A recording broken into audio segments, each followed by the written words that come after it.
Yon, what's up guys? Ito nga palang unang video natin. Papunta tayo ng Marilaki. Marilaki na may halong Impanta Quezon. Yung nakisama ka lang sa rides, di ka na-inform. Impanta Quezon pala yung punta. Yung tipong umulan na wala kang dalang kapote. Dala mo lang jacket, sobrang lamig guys.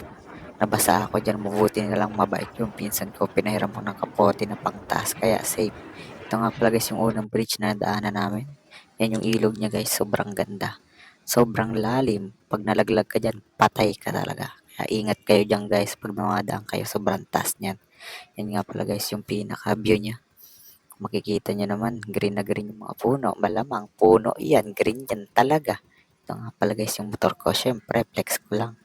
Yun yung taas niya guys. Yun yung pinakatuktok niya. Taas, diba? Taas ng mga puno. At kung makita nyo ulit, syempre, yun yung kasama ko, flex ko lang. Syempre, di rin mawala yung mga shot namin dyan sa tulay na yan.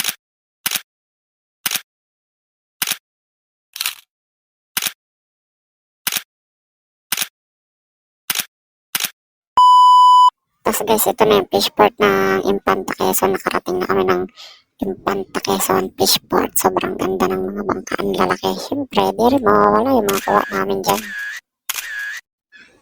Ito nga pala guys, yung Dampa Seafoods ba yun? Di ko alam kung Dampa Seafoods. Basta, yun yung likod niya. Ang ganda ng dagat.